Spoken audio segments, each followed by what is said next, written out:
आत्महत्या करते हैं तो आत्महत्या करने वाले को नियम से नरक ही मिलेगा या स्वर्ग भी मिल सकता है? आत्महत्या करने वाले दो प्रकार के, एक पापों से थक करके, क्लेश से थक करके, दूसरों को दुख दे करके मरते हैं वो, और एक कोई व्यक्ति ऐसे मरते हैं जो बिल्कुल मजबूरी में मर रहे हैं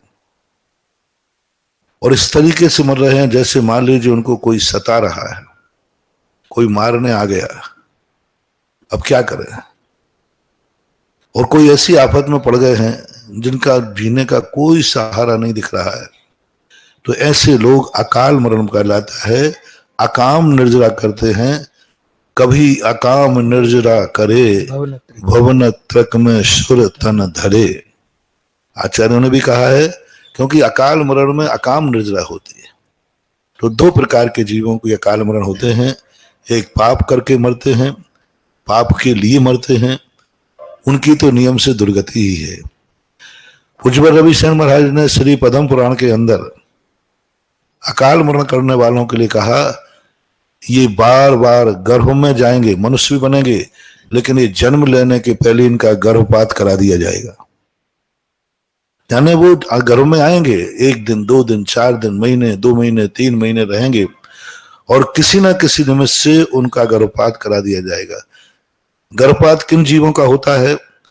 तो उन्होंने लिखा कि जो व्यक्ति अपने जीवन में आत्महत्या करने का भाव करते हैं, पूरी आयु जीने के पहले मरने का भाव करते हैं, जो जीव मरने का भाव करते हैं, उनको जन्म तो मिलता है लेकिन वो जन्म ले नहीं पाते, उनके गर्भपात करा दिए जाते हैं। ऐसा श्री पद्म पुराण जी में लिखा है। इससे सिद्ध है कि आत्महत्या वाला मनुष्य तो बनता है, लेकिन मनुष्य बनकर के पूरी जिंदगी जी नहीं पाएगा। त्रियंश तो बनता है, लेकिन त्रियंशों में भी ऐसा त्रियंश बनेगा, आत्महत्या करने वाला त्रियंश बन गया।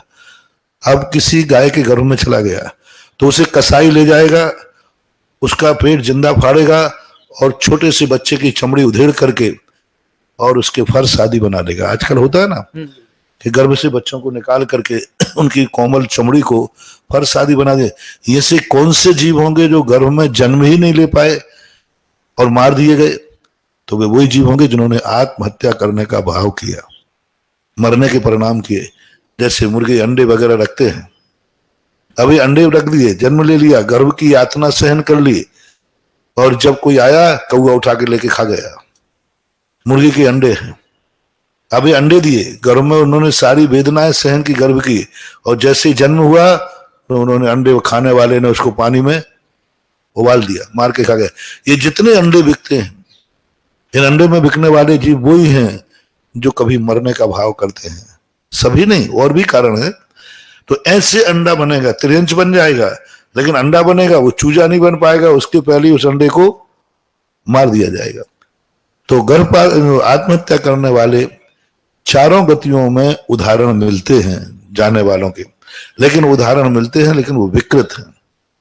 तो लेकिन नरक तो जाता ही है। यदि बुरे कर्म करके मर रहा है, दूसरा कि मैं इसका मर्डर करूंगा, चाहे बाद में मैं मर जाऊंगा, ऐसे लोग जैसे आतंकवादी वगैरह होते हैं ना, ये कहते हैं दूसरे को मारते हैं और स्वयं भी मर जाए। आत्मघाती दस्ते जितने होते हैं ये नियम से नरकगामी ही होते हैं, आत्मघाती दस्ते, क्योंकि वो दूसरे को मार कर, मैं इसको मारूंगा और फिर मैं भी सुसाइड कर लूंगा, ऐसे होते ना सब। तो जो मार करके सुसाइड कर रहे हैं, इनकी गति तो नियम से नरक गति ही है। और जो जैसे अन्य कारणों से करते हैं, कोई परेशान होकर करता है बहुत, तो ये भूत पलीत व्यंतर आदि बन जाते हैं, बन सकता है।